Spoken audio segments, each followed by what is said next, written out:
발차기를 해요? 정말 미친 듯이 뛰어내리더라고요. 온 세상이 붉게 물드는 것 같다. 지구가 아닌 화성? 입이 돌아갔으면서. 저는 블루 마운틴을 꼽고 싶습니다.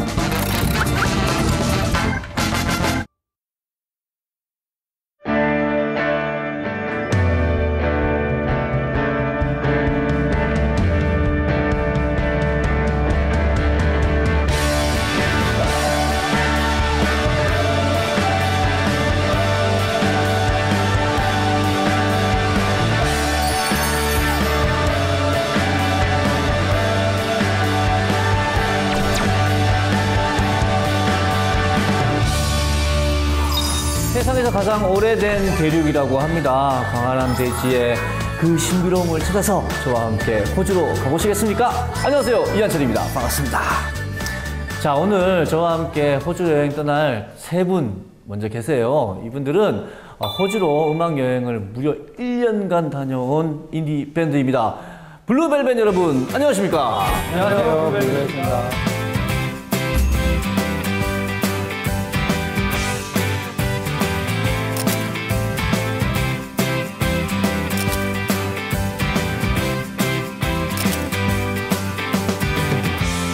그리고 오늘 또 한 분 더 모셨습니다. 이분요, 베스트셀러 작가세요. 야, 진짜 엄청난 분이세요. 예, 작가 중에 재벌, 여행 작가 재벌, 예, 준재벌, 김동영 생선 작가 모셨습니다. 안녕하세요. 네, 안녕하세요. 반갑습니다. 여행 뭐 책도 많이 쓰셨고, 호주에서 체류 경험도 있으시니까요. 호주 여행에 대해서 어떤 이야기 해주고 싶으세요? 호주 하면 이한철 씨는 어떤 이미지가 떠오르세요? 일단 캥거루와 나라 하나가 거의 대륙이잖아요. 그렇죠. 예, 섬이지만 거의 대륙 사이즈의 그런 큰 대지. 바다를 둘러싸고 있잖아요. 대륙이라고 하셨던 것처럼. 네. 근데 웃긴 게 내륙 지방에는 거의 사람이 살지 않고요. 거의 해변가 도시애들만 인구의 90% 정도가 살고 있대요. 네. 그만큼 해변 스포츠라든가 뭐 해안 관광시설들이나 해안 도시들이 많이 발달되어 있고요. 또 내륙 지방에는 오지들이 많은데요. 또 우리는 오지라고 하면 아무것도 없는 그런 광활한 대지를 또 상상하겠잖아요. 근데 호주의 그 오지는 저 세계에서 진짜 대표적인 건데요. 그래서 소위 말해서 아웃백이라는 칭호를 쓰고 있죠. 아, 아웃백 저도 되게 좋아하는데. 아무튼 자, 지금 얘기만 들어도 정말 기대가 되는데요. 광활한 대륙과 또 푸른 바다. 이게 뭐 다른 여행지하고는 차별화되는 호주만의 아주 넓은 그런 풍경이 주는 매력이 있는 것 같은데요. 자, 블루벨벳이 추천하는 호주 여행지 탑 3 요거 한번 가볼까요? 본인이 생각하기에 이거는 정말 좋다. 난 이래서 좋았다. 네, 이건 진짜 제 개인적인 생각인데 저는 지구상에서 가장 큰 바위라고 불리우는 울룰루를 보고 싶습니다. 아, 그게 지명이에요? 네, 지명은 아니고요. 그 이제 사막 한가운데 거대한 바위가 이렇게 우뚝 솟아 있는데 그게 별명이 지구의 배꼽이라고 하더라고요. 아, 배꼽 모양으로 생겼나 보죠? 배꼽 모양은 아닌데 배꼽 같은 뭐 그렇게 뭐 우뚝 솟았다 뭐 그런 의미인 것 같아요. 그게 가장 오래된 바위라고 하는데 저는 이제 그거 앞에서 딱 보고 있으면은 뭔가 막 기분이 막 묘해지면서 막 음악적인 막 어떤 막 그런 것도 막 떠오르고 마치 진짜 무슨 다른 세상에 와 있는 것 같은 그런 느낌을 받았던 것 같아요. 지구의 배꼽이라고 불리는 이유 중 하나는 그거예요. 위치가 지구의 배꼽 위치에 있는 거랑 똑같아서 위치할 정도가 지구의 배꼽 위치다. 지구의 형상을 사람의 모습에 비유하자면 배꼽쯤의 위치. 예, 그래서 이제 지구의 배꼽이라고도 하고, 그리고 또 우루루라고 하셨잖아요. 네. 사실 그 아는 지구 발음을 제대로 하시는 분이 별로 없는데 우루루루가 이제 그 호주 원주민들 말로 그늘이 지나간 자리라는 뜻이래요. 그러니까 두 가지 설이 있는데 그늘이 지나간 자리가 이게 호주가 평지잖아요. 그렇기 때문에 그늘이 지는 방향이 없거든요. 근데 사막 한가운데 에어드롭이 있기 때문에 우루루가 있기 때문에 그늘이 생기고요. 그 다음에 그 태양의 각도에 따라서 바위 색깔이 한 6가지 정도로 바뀐대요. 갔다 온 그 호주에서 갔다 왔다고 했던 친구가 있었어요. 그 친구 말에 따르면은 저 빨갛게 변할 때 그 6가지 색깔 중에 그 친구는 이제 빨간색을 보고 왔는데 빨갛게 변할 때 온 세상이 붉게 물드는 것 같다. 그러면서 이게 지구가 아닌 화성? 약간 그런 느낌으로 변하면서 굉장히 특이한 느낌을 받는다고 하더라고요. 해질 무렵의 그 색잔치. 그거 진짜 좋은데 특히 이런 울룰룰루 네, 이런 장소에서 그 색이 변하는 모습들, 해가 지는 모습들, 어두워지는 모습들 보면 좋을 것 같습니다. 자, 이쯤에서 그러면 첫 번째는 울룰룰루였고요. 두 번째 호주만의 풍경 탑2 MJ 씨가 해주시겠어요? 여러 가지 곳이 있겠지만 케언즈 그레이트 베리어 리프 네, 거기를 전 탑으로 추천을 하고 싶습니다. 그레이트 베리어 리프 어떤 곳인가요? 그레이트 베리어 리프는 산호초 지대로 이루어져 있고요. 그 바다에 엄청 넓은 지역에 거기가 다 산호초인 거예요. 그 이렇게 헬멧을 쓰고 물 속으로 이제 산소 호흡기가 달려 있어서 그냥 들어가요. 그래서 제가 걸어가면서 그 안에 풍경을 볼 수 있는 거죠. 아, 그러니까 산소통을 매는 게 아니라 이렇게 호스로 연결해서 받는 거. 좀 더 이렇게 덜 무섭겠네요. 예. 아, 좋습니다. 그러고 보니까 무슨 해양 다큐 이런 거 보면 거기서 촬영한 화면들 많이 보여줬던 것 같긴 해요. 참고로 말씀드리면 그레이트 베어 리프라는 곳은요, 우리가 솔직히 말해서 잘 모르시는 분들도 상상이 안 되시는 분들이 굉장히 많을 것 같은데요. 근데 항공사 달력이라든가 다큐멘터리, 자연 다큐멘터리 달력들 보면 팜플렛이나 이런 것들 보면요, 가장 많이 등장하는 곳 중 하나고요. 그러니까 영국 방송 BBC에서 죽기 전에 가봐야 할 곳을 뽑았어요. 그 중에서 1위는 아이슬란드가 있고 2위는 바로 이곳이 했어요. 그 정도로 굉장히 아름다운 곳인데요. 케언즈부터 시작해서 정말 2,300km를 정말 산호초들이 쫙 펼쳐져 있는데요. 상상을 해보시면 우리나라 서울에서부터 부산까지의 거리가 거의 한 400km가 좀 넘죠. 그렇죠. 450km, 430km 되죠. 그러니까 그거의 몇 배가 되는 거잖아요. 그러니까 정말 광활하게 펼쳐져 있어서 하루에는 다 못 보는 거죠. 또 그리고 그레이트 베리어 리프 북쪽은 지구상에서 가장 오래된 열대우림이랑 맞닿아 있는데요. 그 열대우림에는 이제 지구상에서 또 가장 원시적인, 가장 오래된 새라고 불리우는 화식조라는 새가 또 거기서 살고 있습니다. 화식조? 네, 화식조. 화식조 그거 저 어디서 얘기 들어본 적이 있는데 세상에서 가장 위험하고 무서운 새로 기네스북에 등재되어 있다고 그러더라고요. 그 화식조가 실제로 되게 싸나울 때 만약에 그 화식조가 싸나울 때는 발차기를 이렇게 하는데 새가 발차기예요? 발차기를 이렇게 하는데 근데 이게 지금 되게 무서운 거는 발톱이 정말 공룡의 아무래도 가장 원시적인 새니까 공룡의 발톱처럼 그렇게 날카롭고 큰 발톱이 있다고 하더라고요. 약간 타조 비슷한 그런 느낌이라고 보시면 되는데 그걸로 이제 딱 하니까 치명상을 입게 되는 거예요. 그래서 그쪽에 여행할 때는 이제 그 화식조 주위 표지판이 또 따로 있는데 그 표지판을 보게 되면은 저 같은 경우는 막 무섭기도 하고 한편으로는 막 진짜 실제로 만나면 어떤 기분일까 막 이런 생각이 들면서 되게 막 두근두근 하더라고요. 좋습니다. 자, 이제 탑3 세 번째 추천 호주 여행지가 있는데요. 이번엔 오키 씨가 하나 추천해 주시죠. 저는 블루 마운틴을 꼽고 싶습니다. 블루 마운틴. 네. 저는 처음에 이제 친구들이랑 같이 갔는데 산이니까 좀 별로라고 생각을 했어요. 왜냐하면 한국에 산이 엄청 많거든요. 근데 거기 호주에서는 산이 별로 없어요. 높은 산이 별로 없어서, 왜냐하면 다 이제 평평한 지역만 많기 때문에 산이 별로 없어서 그쪽 이제 블루 마운틴 지역을 굉장히 관광 지역으로 잘 꾸며놨더라고요. 그래서 저 같은 경우도 별로 걷는 걸 싫어해가지고 등산을 별로 안 좋아하는데요. 뭐 블루 마운틴 같은 경우는 등산을 하실 필요가 없습니다.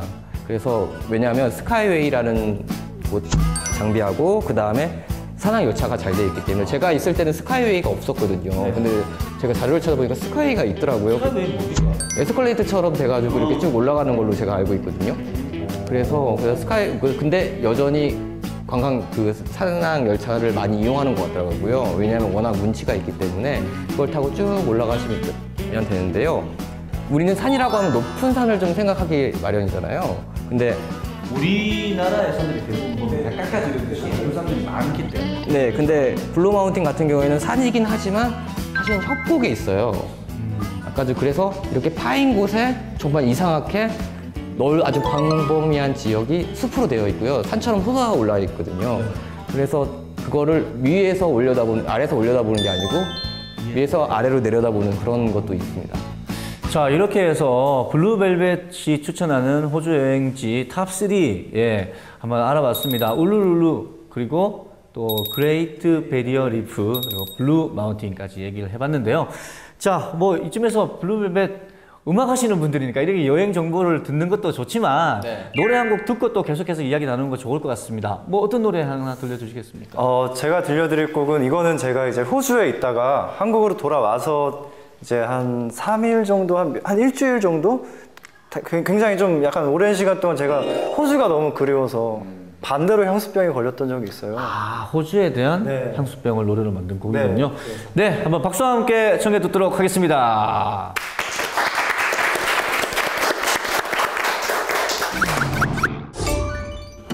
햇살 눈부셨던 철공한 벤치에 앉아 멍하니 창문 밖만 바라보고 있었지. 내가 돌아올 곳이라 생각해서 왔건만 내가 돌아올 곳 따윈 없었네.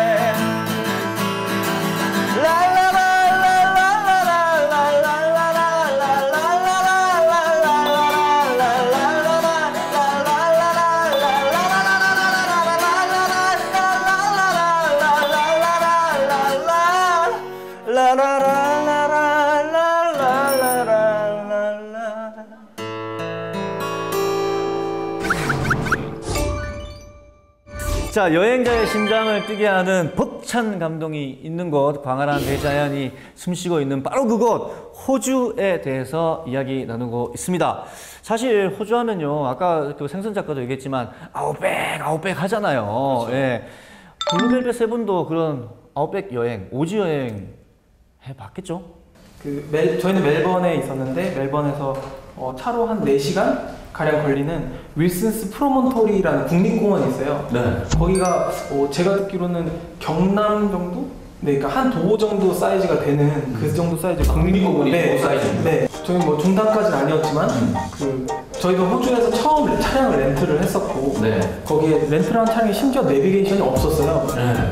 그리고 그 내비게이션을 어떻게 좀 대체를 하기 위해서 지도를 봤나요? 스마트폰에 내비게이션을 써서 갔었는데 마침 이게 하도 넓은 땅이다 보니까 전화가 안 터지는 지역도 나오고 그래서 찾아가는데 정말 거의 한 시간이 1.8분 정도 걸렸어요. 저는 정말 진짜 입이 돌아갈 뻔했어요. 입이 돌아가요? 네. 저희가 그때 여름이었는데 저희가 5명이서 갔는데 차 한 대 가지고 갔거든요. 근데 텐트 하나 이렇게 갖고 와서 뭐 이렇게 3명은 텐트에서 자고 2명은 차에서 자고 뭐 이런 식이었는데 뭐 밤에 얼마나 춥겠어 라는 생각으로. 여름이니까. 여름에 우리도 뭐 그냥 마루에 나가서 그냥 이불 안 덮고 그냥 자고 막 그러잖아요. 예, 뭐 근데 정말 너무 추운 거예요. 진짜 막 10도, 10몇 도까지 온도가 내려가는데 진짜 만약에 여행을 오지로 좀 외지로 가실 일이 있으시다면 꼭 두꺼운 뭐 옷 같은 거 정도는 하나 정도 챙겨 가셨으면 좋을 것 같습니다. 하나투어 프리미엄 로드샵 수원 광교점에서 진행하고 있는 이한철의 톡 이달의 도시 함께하고 계십니다. 자, 우리가 호주에서 느낄 수 있는 것은 바로 온몸 가득 전해주는 대자연의 위로가 아닌가 싶습니다. 저도 호주를 가보진 못했지만 간접적으로 많이 느껴봤어요. 무슨 얘기냐 하면 영화 보다가 있잖아요. 아, 저긴 정말 지구의 그 어느 곳이 아닌 것 같아. CG겠지. 뭐 이렇게 생각하고서는 그 장소를 검색해보면 여지없이 호주더라고요. 영화 속에서 보여지는 그런 호주의 풍경들 뭐 같이 얘기 좀 해볼까요? 우선은 호주는 영화에 진짜 아까 말씀하신 것처럼 진짜 많이 등장하는데요. 우리가 명작이라고 꼽을 수 있는 대표적인 영화 빠삐용. 빠삐용도 호주입니까? 예, 빠삐용에 보면 거기 감옥이 지옥의 섬에 있잖아요. 그땐 섬인데 거기가 사실은 섬이 아니고 왓슨스베이라는 호주 시드니에 있는 베이거든요. 거기서 이제 뛰어내렸잖아요, 주인공들이. 네네. 전 되게 고립된 어떤 그런 지역인데 시드니 외곽이라 그러니까 좀 김 빠지는데요. 그게 촬영 기술일 것 같아요. 그래서 사실은 베이인데 그거를 섬처럼 이제 만든 거죠. 워낙 이제 거기 가보시면 알겠지만 절벽 아래가 까마득하게 느껴지거든요. 그래서 뭔가 더 극적인 상황을 만들어낸 것 같아요.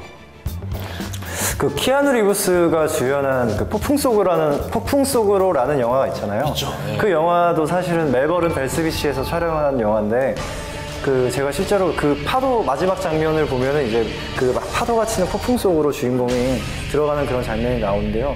그 파도를 보고 싶어서 제가 거기를 가서 직접 기다려 본 적이 있었는데 아무리 기다려도 그 장면은 제가 못 볼 수가 없어서 그래서 제 생각에는 이거 CG인가? 그렇게 좀 약간 생각하고 그렇게 왔던 좀 아쉬웠던 기억이 있어요.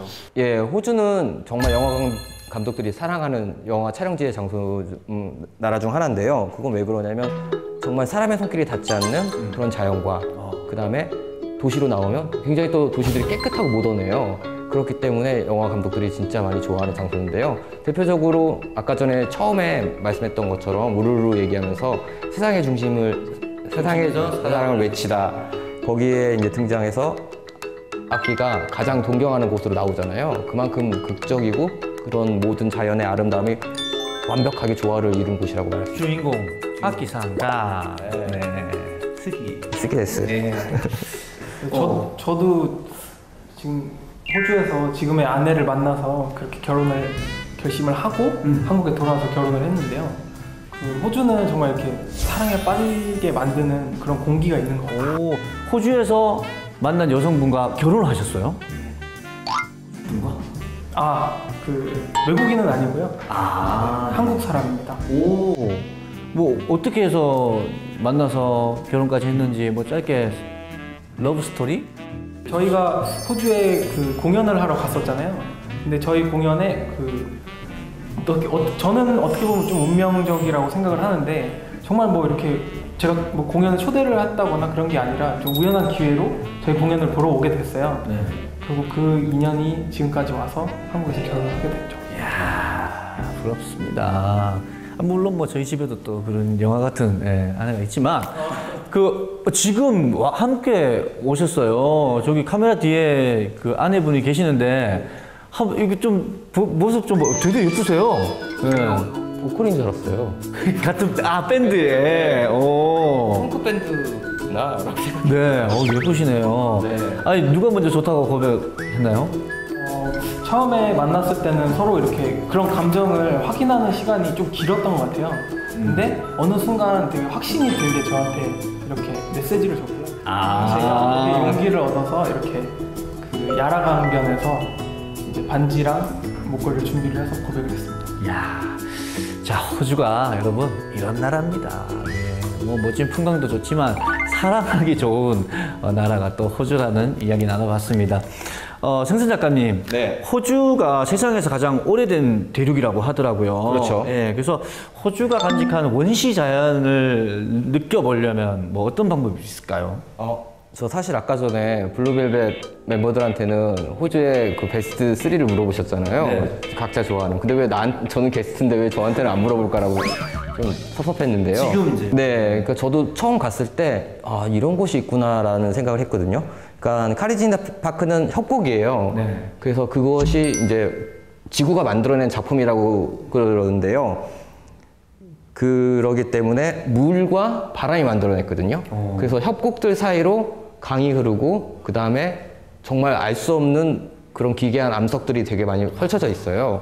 제가 제일 기억에 남는 건 점핑 투어라고 있어요. 점핑 투어. 네. 뭐 높은 데서 막 뛰어내리고 이런 건가요? 네. 3박 4일 이제 여정으로 이제 가는 건데요. 일정인데요. 우선 잠은 별이 보이는 천장이 없는 노숙을 합니다. 아까도 입 돌아갈 뻔했다 그랬는데. 근데 제가 볼 때는 그 덮고 자는 친구가 좀 달랐던 것 같아요. 그래서 침낭이 있는데 침낭이 침대처럼 생겨가지고요. 굉장히 커요. 그래서 이렇게 되고 방수가 되는 거라서 굉장히 따뜻하거든요. 네. 근데 가끔 뭐 벌레들이 들어오는 일도 있긴 하지만 뭐 참을만 했고요. 근데 더 감동은 달 그림자 혹시 아세요? 잘 모릅니다. 그 달빛이 너무 크면 그림자가 생겨요. 태양처럼. 근데 정말 거기서 딱 보면 평지이기 때문에 달 그림자가 져가지고 그림자가 딱 보여요. 그래서 밤에도 그 정도로 되게 굉장히 아름다움을 즐기면서 밤에 잠을 들 수가 있고요. 아까 전에 제가 점핑 투어라고 말씀드렸잖아요. 네. 점핑 투어는 각각의 스팟, 어느 지역에 가서 한두 시간 동안 그 강물로 빠지는 거예요. 네. 근데 그게 어떻게 강물로 이렇게 로프가 아니 없습니다. 그냥요? 그냥 뛰어내립니다. 그래서 뭐 5m 높이도 있고 2m도 있고 그 다음에 13m짜리도 있고요. 그래서 정말 굉장하고 그 그걸 다음에 다음에 이렇게 도장 찍어주고 뭐 그런 거 해요? 그런 건 없고요. 많이 하잖아요, 왜? 근데 제가 이제 갔을 때는 외국인 친구들이랑 같이 갔었는데 젊은 저보다 나이 어린 친구들하고 같이 갔었는데요. 정말 미친 듯이 뛰어내리더라고요. 근데 저는 맨 처음에 못 뛰어내릴 줄 알았는데요. 그 분위기에 휩쓸려 뛰어내렸더니 13m 높이에서 뛰어내리다 보니까 이제 5m, 7m 이런 거는 좀 쉽더라고요. 그리고 굉장히 좋고 그 다음에 그 강물을 따라서 둥둥 떠다니는 거예요.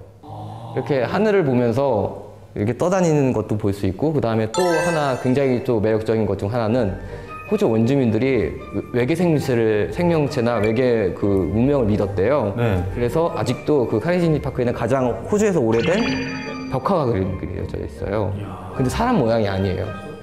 사람 모양을 닮은 외계인들 같은 모습을 그리고 있는데 뭐 학계에서는 지금 좀 그거가 좀 의견들이 많은데요. 외계인일 수도 있고 동물들이 그린 거다 뭐 이렇게 얘기를 하는데요. 제가 실제로 봤을 때는 확실히 사람은 아닌 건 분명해요. 자, 점점 호주라는 여행지의 매력에 빠져들고 있는 것 같습니다.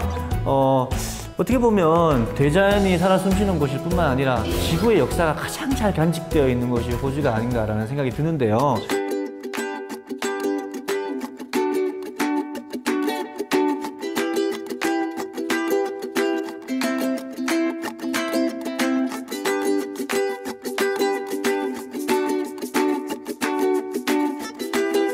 마지막으로 생선 작가님, 알찬 호주 여행 방법 하나 알려주시죠.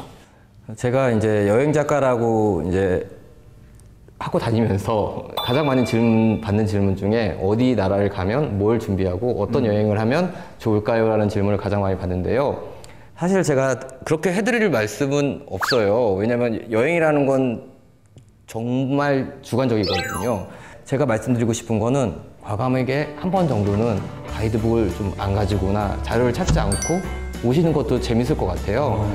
그래서 저는 가끔은 가이드북을 좀 놓고 여행을 하시는 거죠. 나만의 가이드북을 만들어 봐라. 네. 뭐 이런 얘기도 될 수 있겠는데요. 길을 잃는 것도 정말 여행의 한 가지 방법이거든요. 어차피 여행은 목적지가 없기 때문에 내가 발걸음 닿는 곳이 목적지이기 때문에 여행을 하실 때 가끔은 길을 잃는 것에 두려워하지 마시고 그냥 심차게 가셨으면 좋겠어요. 자, 오늘 이렇게 해가지고 생선 작가 그리고 블루벨벳 멤버분들이 전해주신 호주 여행에 대한 여러 가지 알찬 이야기를 들어봤는데요. 이 이야기만 들어도 호주 한 절반 정도는 갔다 온 것 같다는 생각이 들면서 나머지 절반을 꼭 확인해야겠다라는 생각까지 드는 그런 시간이었습니다. 오늘 함께 해주셔서 대단히 감사합니다. 고맙습니다. 감사합니다. 여행을 말로 풀어내는 신개념 세계여행 톡 콘서트 이한철의 톡 이달의 도시 오늘 여기까지 말씀드리고요. 다음 시간에 또 뵙겠습니다. 감사합니다.